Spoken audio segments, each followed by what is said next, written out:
해보게 되는데, 오늘 말씀 주제는 빛으로 오신 예수 그리스도입니다. 빛으로 오신 예수 그리스도. 그래서 요한복음 1장 말씀으로 좀 같이 말씀을 보도록 하겠습니다. 요한복음 1장 4절입니다.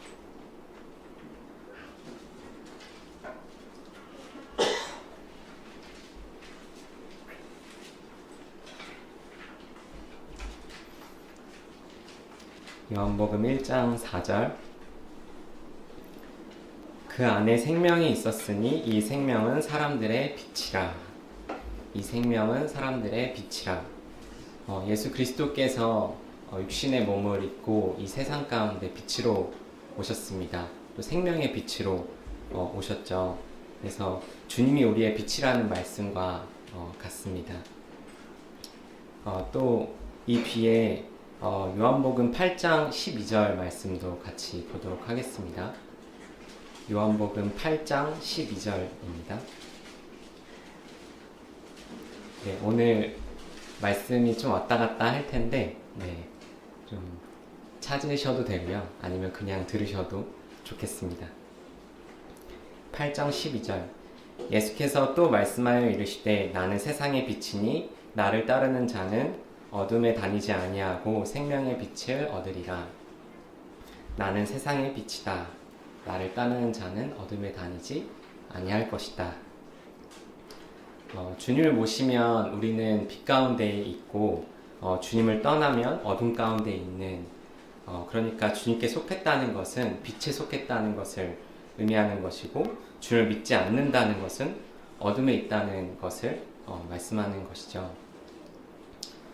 이 말씀을 자세히 살펴보면 빛과 어둠, 또 주님의 옆에 있으면 우리가 빛 가운데 있는 거고, 주님으로부터 떠나면 우리가 어둠 가운데 있는, 그 다음에 빛과 어둠을 더 구체적으로 좀 생각해 보게 되면, 어둠을 하면 이 사단이 다스리는 세계, 성경에서 흑암의 권세에서 건져내사 사랑의 아들의 나라로 옮기셨다는 말씀이 있습니다. 흑암의 권세로, 또 음부의 권세, 또 어둠의 권세는 사단에게 속한 것이죠.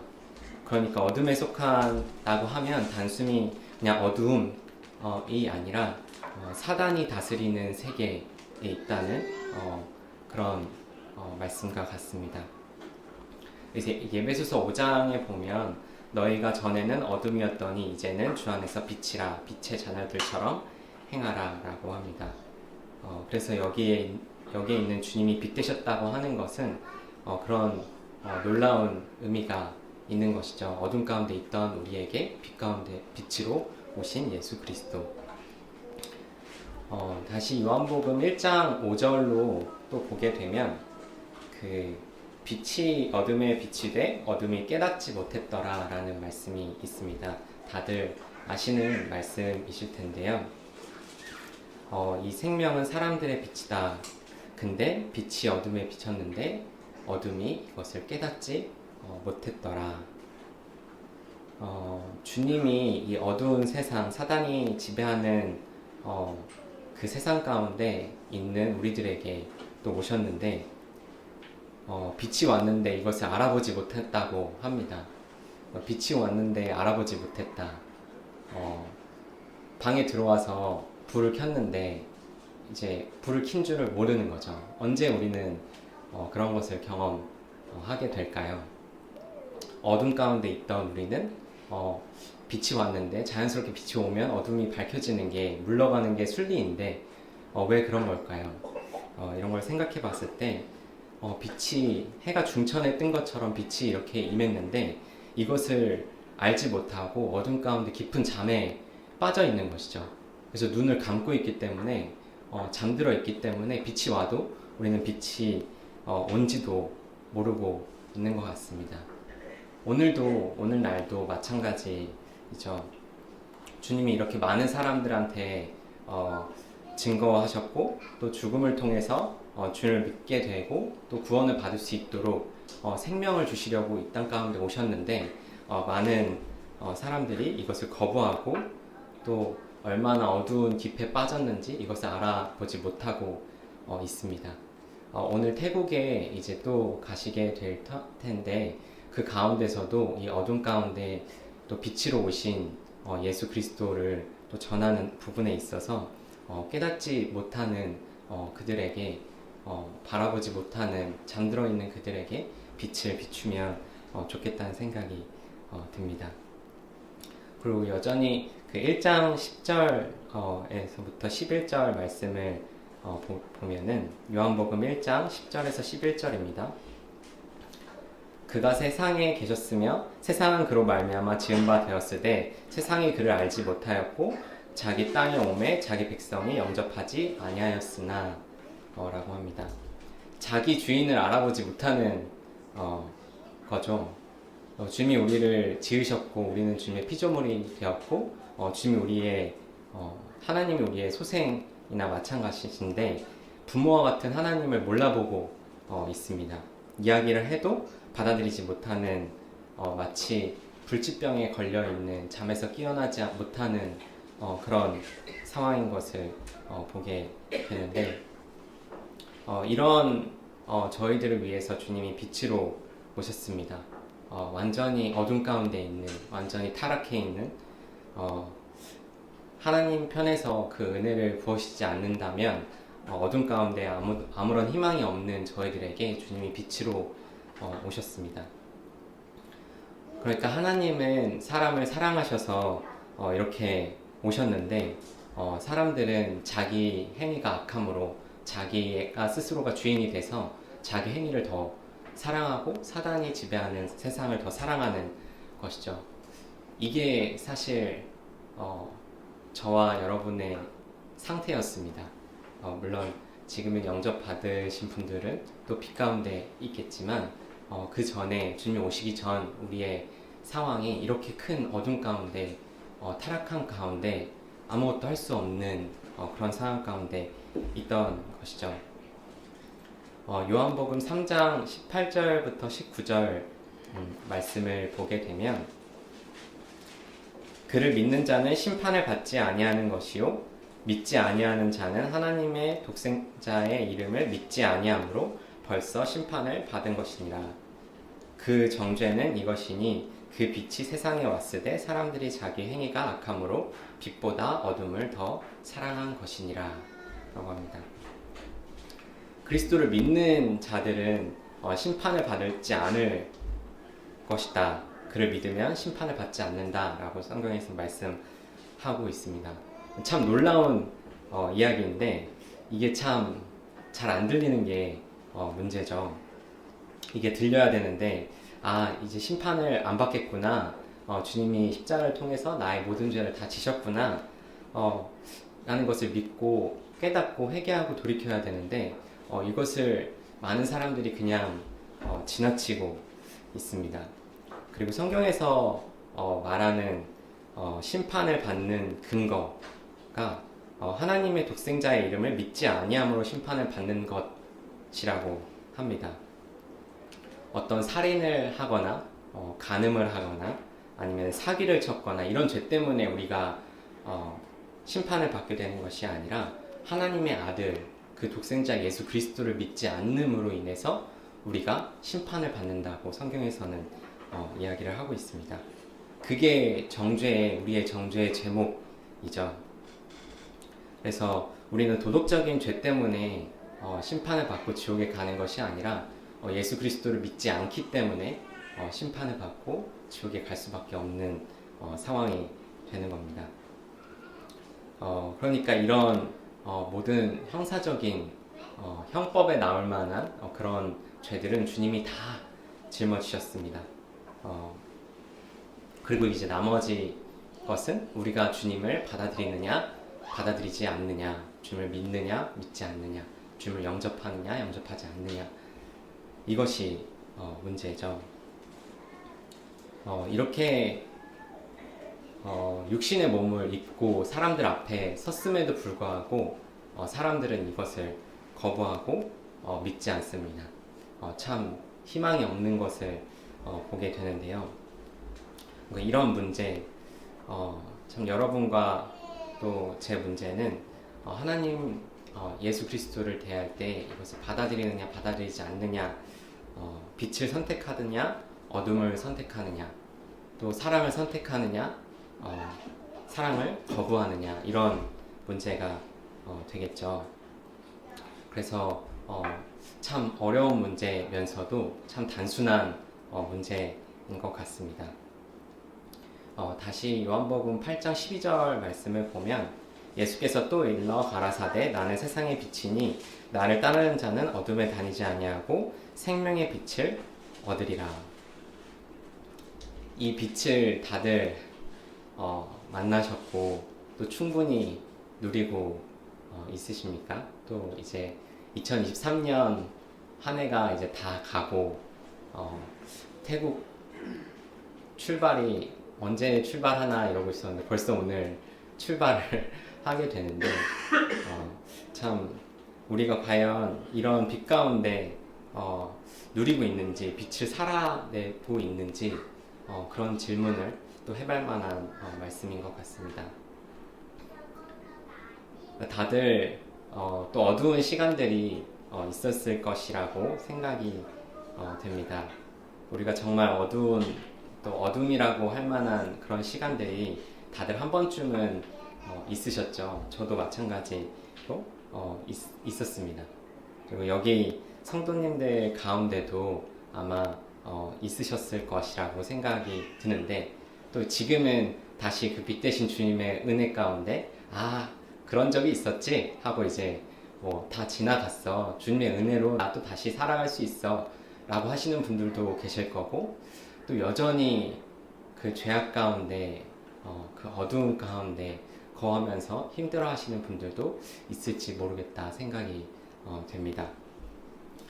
이제 주일날 이제 한 주 잘 지내셨냐 이렇게 안부 인사를 할 때는 다들 이제 얼굴이 해같이 빛나고 이제 아름답고 얼굴에 미소가 있고 이제 그런 어두움이라고는 없는 것처럼 뭔가 이렇게 보일 때도 있는데, 사실 인생이라는 게 어두움이 없을 수가 없죠.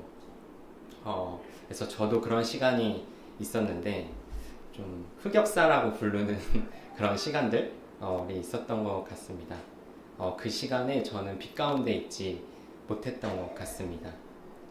또 주님을 오해하고 있어서 내가 이렇게 잘 못하니까 하나님은 나를 분명 또 싫어하실 거야, 내가 주님께 나아가도 주님은 나를 거부하실 거야, 이렇게 주님을 오해했던 시간들이 있는 것 같습니다. 그래서 제가 몇 년 전에 기흉에 걸렸을 때도 심각하게 병원에 입원했었을 때 심각하게 이게 내 죄 때문인가? 내가 죄로 인해서 심판을 받는 건가? 라는 생각을 했었던 적도 또 있었습니다. 그때 주님께 참 많이 기도하고 나아가려고 했던 것 같습니다. 그래서 저는 주님의 은혜를 단순히 이렇게 받기만 하면 되는데, 자꾸 주님께 나아가려고 하면 제가 그동안 지었던 죄들 매일매일 주님 제가 오늘 말씀 들었으니까 이제 앞으로는 또 내일은 오늘부터는 제가 이 죄를 다시 짓지 않겠습니다 결심하고, 또 이제 마음을 견고히 하고 또 살아가지만 다시 또 넘어지는 그런 저를 보게 될 때 주님께 나아가기 참 부끄러웠던 시간들이 있었던 것 같습니다. 그래서 주님께 나아가려면 이러한 저의 삶을 좀 깨끗하게 하고 다 청산을 좀 하고 주님 저 이제 달라졌어요 하고 주님께 나아가야 될 것만 같은 그런 생각이 들었습니다. 그때 주님께 나아가지 못했고 또 나아가는 것이 참 두려웠습니다. 주님을 잘 몰랐던 것 같습니다. 근데 주님이 이렇게 말씀하십니다. 나는 세상의 빛이니 나를 따르는 자는 어둠에 다니지 아니하고 생명의 빛을 얻으리라. 주님을 따르면 거기에 생명의 빛이 있다고 약속하셨던 것인데, 그때 제가 주님 앞에서 나아가지 못하고 아무에게도 제 추악한 어두운 그런 죄를 고백하지 못하고 끙끙 앓면서 내가 기흉에 왜 걸렸지? 또 있다가 생명의 주인이신 주님이 오늘이라도 내 생명을 가져갈 수 있겠구나. 나 오늘 자다가 갑자기 기흉에 다시 도지면 숨을 못 쉬어서 끝날 수도 있겠구나 라는 어떤 그런 어둠 가운데 있었던 것 같습니다. 최악의 상태였죠. 이게 밤에 잠을 자려고 하면 오늘 생이 끝날 수 있겠다라고 하는 그런 두려움. 기운이 사실 숨을 못 쉬는 거잖아요. 그런 것들이 뭔가 죄와 연결되면서 그 사단이 저를 계속해서 어두운 가운데 있도록 제 마음이 그 사단의 올무에 빠져서 내 죄 때문에 주님이 십자가에 달리신 것도 기억하지 못하고 계속해서 그런 어둠 가운데 있던 시간들이 있었던 것 같습니다. 근데 이게 주님 도와주세요 라고 하면 주님이 도와주실 텐데 어떻게든 자기 스스로 이 죄에서 벗어나고자 안간힘을 써보는 주님 제가 오늘은 이제 해볼게요. 다시 이렇게 마음을 다잡는 하지만 뜻대로 되지 않는 이런 것들을 경험하면서 밤마다 자기 전에 그때 참 많이 기도했었습니다. 주님 저를 건져주세요. 제가 이 흑암의 고통 가운데 이 사망의 두려움 가운데 매일매일 잠 못 이루는 이런 시간들에서 벗어나고 싶습니다. 주님이 도와주지 않으면 저는 할 수 있는 게 아무것도 없습니다. 그날 밤 이게 최악의 상황이었던 매일 죽음의 두려움에 있어야 했던 그런 시간에서 주님이 저의 이름을 불러주시고 또 주님께서 제 가운데 새로운 일을 시작하셨습니다. 또 그 날을 잊을 수가 없는데 어떻게 그러면 이 어둠에서 벗어날 수 있느냐, 어떻게 어둠은 사라질 수 있느냐 라고 생각하게 될 때 이 생명의 빛 가운데 오신 예수 그리스도께 나아가는 것, 이 사망의 어두운 구름 그늘 아래서 벌벌 떨고 있을 때 빛 대신 주님이 저를 찾아오시는 그때에 여전히 주님 제가 어떻게든 해볼게요 하는 것이 아니라 주님 그 빛이신 주님 저를 어둠 가운데서 꺼내주세요. 제가 주님 가운데 나아가고 싶습니다. 주님의 은혜가 아니면 할 수가 없습니다. 그래서 빛이신 주님 그 생명이신 주님 앞에 나아가는 방법은 그 어둠 가운데 있던 내 모습을 벗어나서 주님께 가는 것이라고 생각을 합니다. 이 어둠과 빛, 그 생명과 죽음의 관계 또는 우리의 상태를 잘 묘사하는 말씀을 누가복음 1장에서 저희는 볼 수가 있는데요. 누가복음 1장 78절에서 79절 말씀입니다. 누가복음 1장 78절에서 79절입니다. 이제 읽겠습니다. 이는 우리 하나님의 긍휼로 인함이라. 이로써 돋는 해가 위로부터 우리에게 임하여 어둠과 죽음의 그늘에 앉아있는 자에게 비치고 그의 발을 평강의 길로 인도하시로다 하니라. 돋는 해가 우리에게 임했습니다. 빛이 우리에게 임한 것이죠. 나는 세상의 빛이다 라고 할 때 전제되는 것은 이 세상이 어둠 가운데 있다는 것이 전제가 되는 것이죠. 그리고 이 말씀 보면은 어둠의 그늘에 앉아서 비치고 라고 이제 말씀에 나오는데 그 어둠의 그늘에 앉아있는 우리의 모습, 어둠의 그늘에서 나 스스로는 아무것도 할 수 없는 그저 철퍼덕 앉아있는, 주저앉아있는 그런 상황 가운데 하늘로부터 주님의 빛이 임했습니다. 그리고 그 빛이 그냥 비추는 것으로 끝나는 것이 아니라 그 뒤에 말씀을 보면 우리 발을 평강의 길로 인도하시도다 라고 합니다.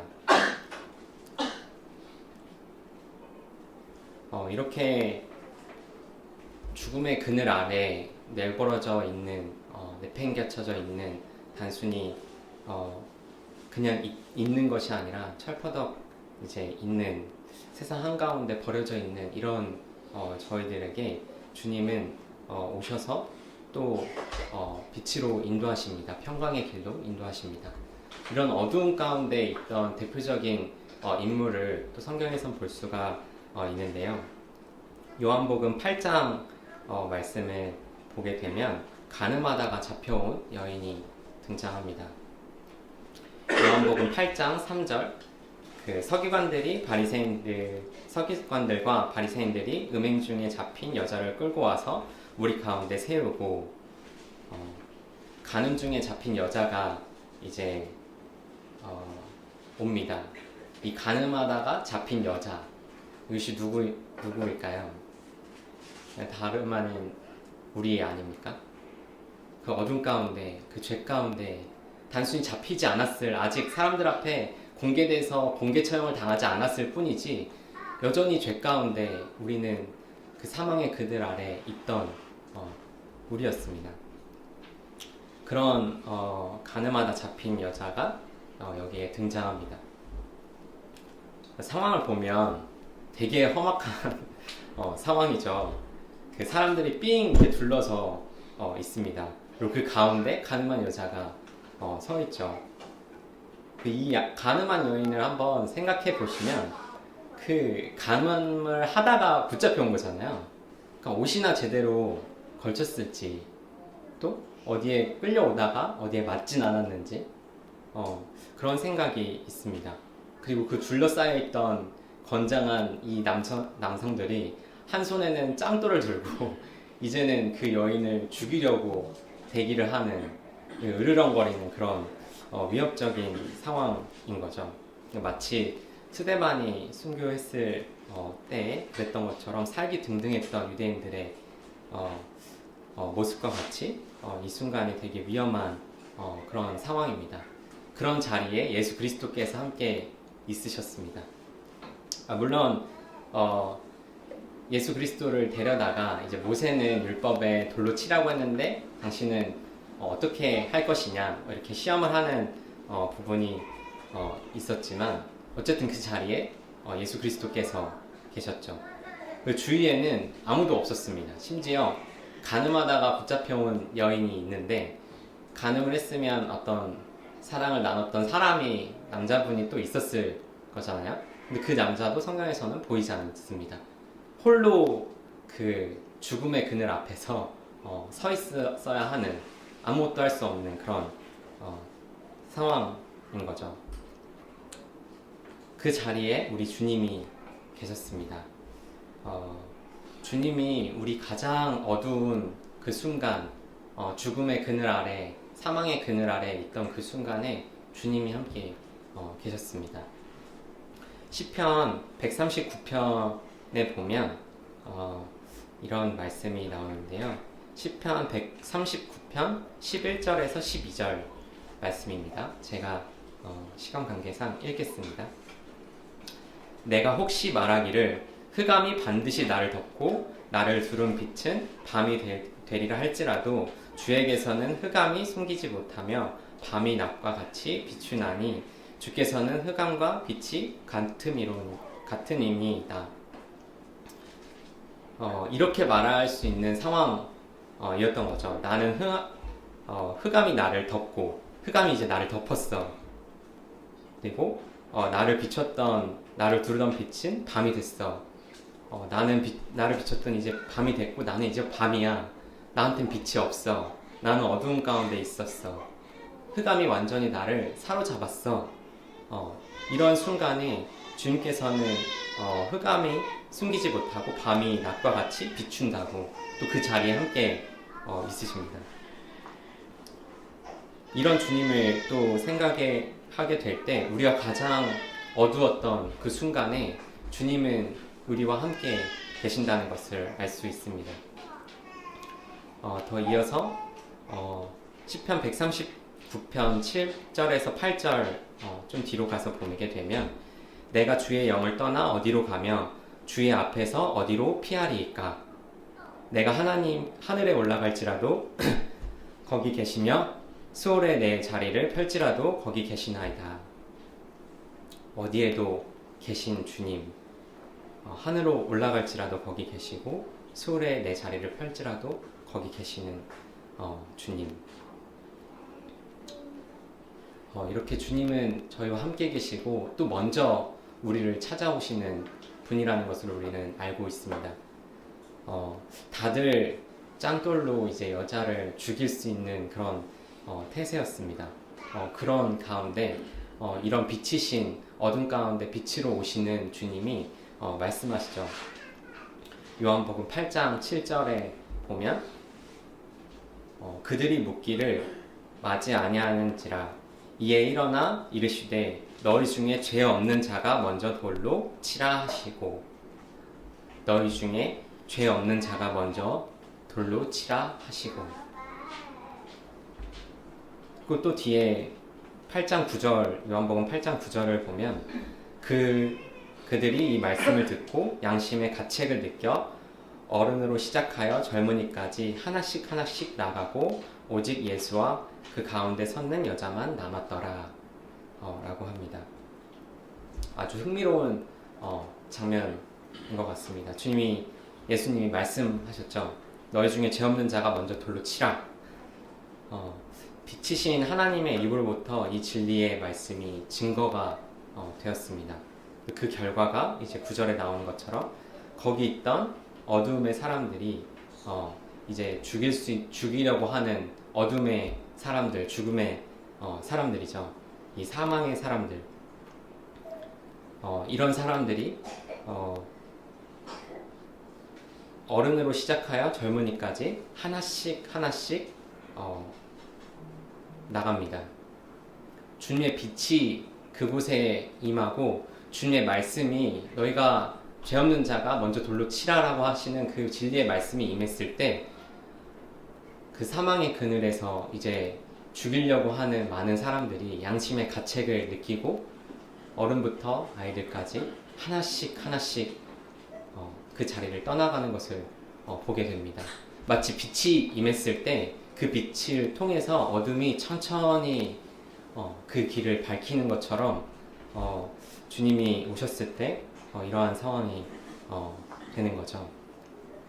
세상의 빛이신 우리 주님께서 우리의 영혼을 비칠 때 우리가 그 빛 가운데 나아올 때 그분을 따르게 될 때에 우리 가운데 있는 어둠이 이렇게 하나씩 하나씩 물러져 가게 되는 것을 보게 됩니다. 그 뒤에 요한복음 8장 10절에서 11절 말씀을 보면 예수께서 일어나사 여자 외에 아무도 없는 것을 보시고 이르시되 여자여 너를 고발하던 그들이 어디에 있느냐 너를 정죄하던 자가 없느냐 대답하되 주여 없나이다. 주께서 이르시되 나도 너를 정죄하지 아니하노니 가서 다시는 죄를 범하지 말라 하시니라. 나도 너를 정죄하지 아니하노니 가서 다시는 죄를 범하지 말라 하시니라. 생명의 빛이죠. 여자는 죽음의 문턱 앞에 코앞에 서 있었습니다. 죽어 마땅한 죄를 지었고 그 가운데 하나님의 빛이 임했습니다. 이런 죽음의 세계에서 이제 나도 너를 정죄하지 않는다 라는 생명의 빛이 임했고 그 뒤에 다시는 죄를 범하지 말라라고 하는 그 여인의 입장에서는 새로운 기회가 새로운 생명이 이제 오늘 죽을 수밖에 없던 상황이었는데 이제 새로운 삶을 그 빛의 삶을 살아갈 수 있는 기회를 얻은 것이죠.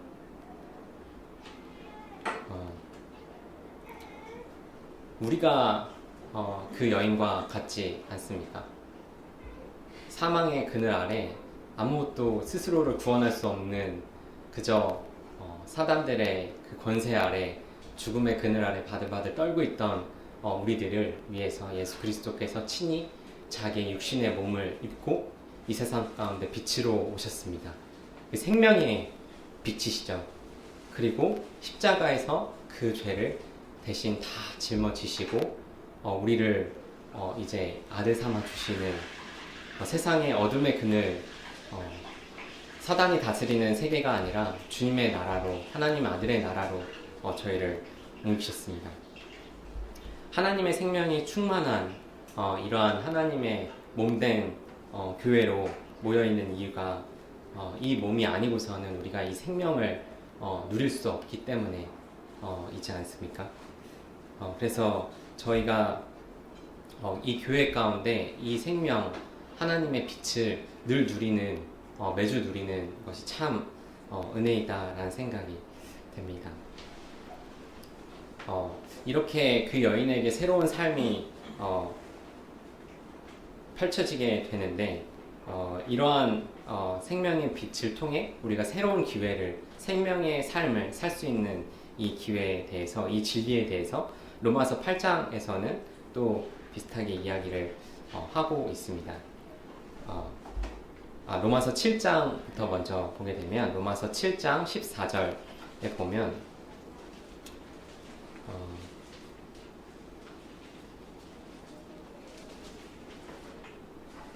우리가 율법은 신령한 줄 알거니와 나는 육신에 속하여 죄 아래 팔렸도다. 나는 육신에 속하여 죄 아래 팔렸도다. 죄의 노예가 되었다는 것이죠. 죄가 값을 주고 우리를 노예로 샀다는 그런 표현입니다. 육신은 이런 역할을 하게 됩니다. 그리고 로마서 7장 23절에 보면 내 지체 속에서 한 다른 법이 내 마음의 법과 싸워 내 지체 속에 있는 죄의 법 아래로 나를 사로잡는 것을 보는도다 라고 합니다. 얼마나 슬픈 장면입니까? 내가 나를 보는데 그 죄의 법 아래로 내가 무능력하게 아무것도 할 수 없는 그런 상태로 죄의 법 아래로 내가 끌려져 내려가고 있는 그 사망의 권세 아래 내가 아무것도 할 수 없는 그것을 그런 스스로를 또 보게 되면서 이런 말씀을 또 하게 됩니다. 이 세상은 그런 어두운 세상이었던 것이죠. 우리 자체도 어두운 이었고요. 그래서 이 이후에 로마서 8장에 보면 바울은 해방의 노래를 또 부르고 있는데 로마서 8장 1절에서 2절 말씀을 보면 그러므로 이제 그리스도 예수 안에 있는 자에게는 결코 정죄함이 없나니 이는 그리스도 예수 안에 있는 생명의 성령의 법이 죄와 사망의 법에서 나를 해방하였음이니라 라고 합니다. 생명의 성령의 법이 죄와 사망의 법에서 나를 해방하였다. 죄와 사망의 법은 이를테면 율법을 가리킨다고 볼 수가 있습니다. 율법은 계속해서 우리에게 요구하죠. 그 말씀대로 그것을 철저히 지키도록. 그래서 그것을 지키지 못했을 경우에 죄의 법 아래로 우리를 팔려갈 수밖에 없는 그런 상황입니다. 모세의 율법은 이렇게 가늠한 여인을 돌로 쳐서 죽이라라고 명하고 있습니다. 이것이 율법이죠. 하지만 이건 주님이 택하신 방법이 아니었습니다. 나도 너를 정죄하지 않는다. 생명의 성령의 법이죠. 나도 너를 정죄하지 않는다라는 이 말씀이 이 빛이 들려졌을 때 이 진리의 말씀을 통해서 사망의 법은 이제 무효가 되고 이제 율법이 나를 더 이상 이 육신의 연약함으로 인해 율법을 다 지키지 못하는 나를 계속해서 정죄하는 것이 아니라 주님이 빛 가운데로 우리를 초대하는 이제는 주를 믿기만 하면 우리는 나음을 입는 그런 상황이 되는 겁니다. 근데 이런 여인에게 주님이 한 가지 더불어 이야기를 하시죠. 나도 너를 정죄하지 않는다. 그 이후에 가서 다시는 죄를 범하지 말라 라고 합니다. 그 여인의 이후의 삶은 어땠을까 생각을 해보게 됩니다. 가서 다시는 죄를 짓지 말라고 했는데 과연 그렇게 살았을까? 또 우리는 그렇게 살 수 있는가? 생각해 볼 때 요한복음 8장 34절에 저는 그 답을 찾을 수 있다고 생각을 하는데요.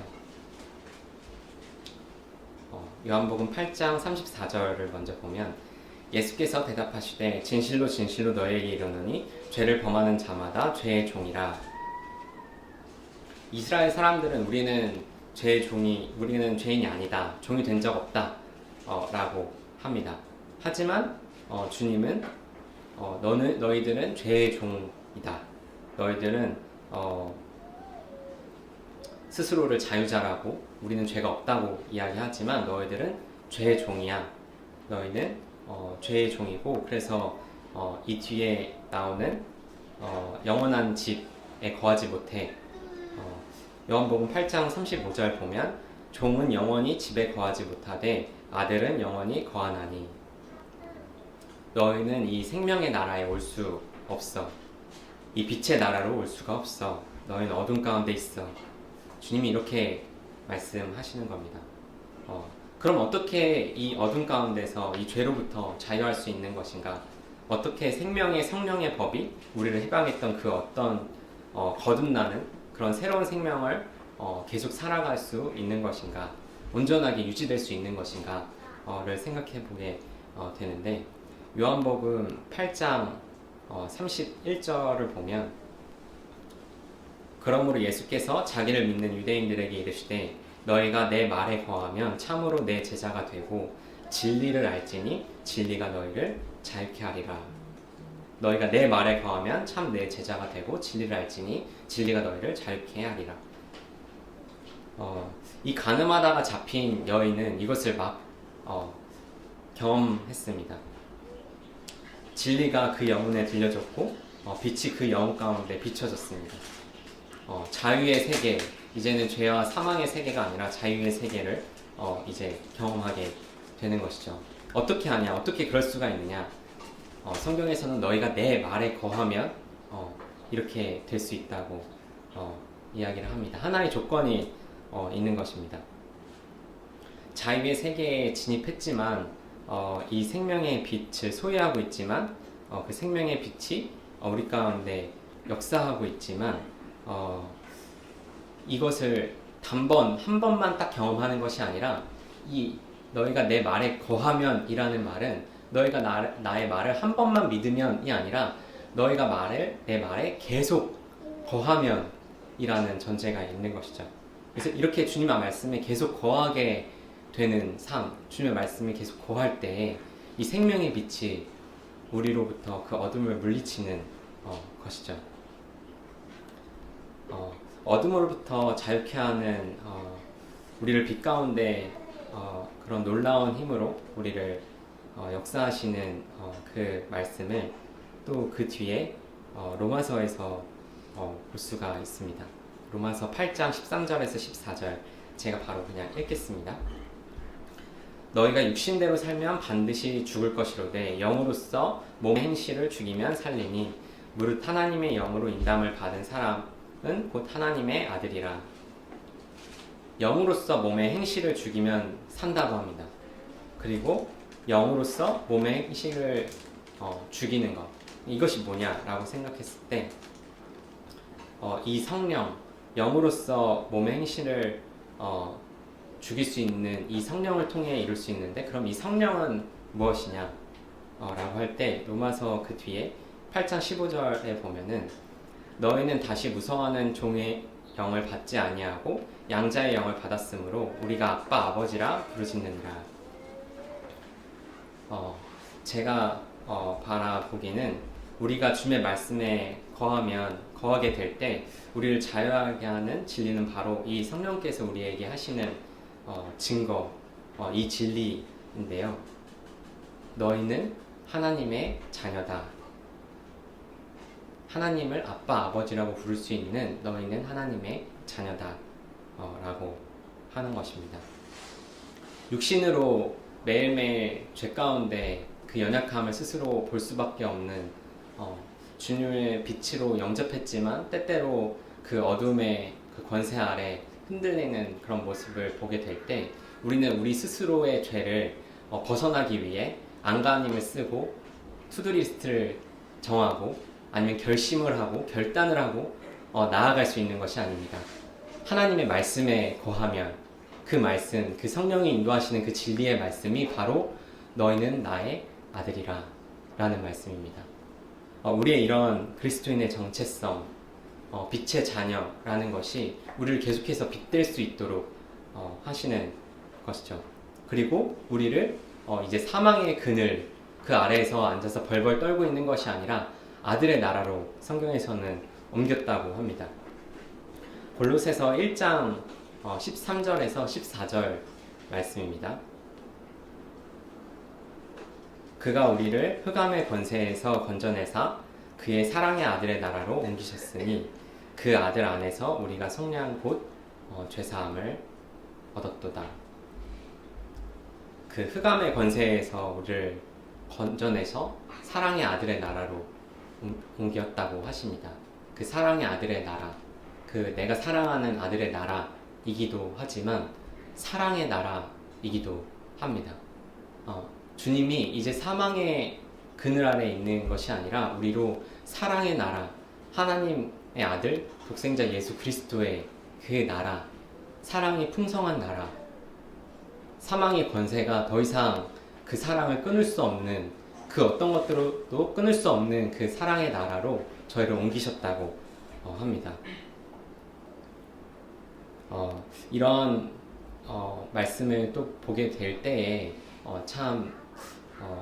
저희 2023년도 또 한 해가 이렇게 지나게 되고 또 태국을 갔다 오게 되는 시간들이 있는데 하나님의 아들 독생자 예수 그리스도 그분이 우리를 어떻게 사랑하셨는가, 그분이 어떻게 우리를 그 흑암의 권세에서 사랑의 나라로 그 생명으로 그 빛으로 옮기셨는지를 또 생각해 보면 좋겠다 생각하게 됩니다.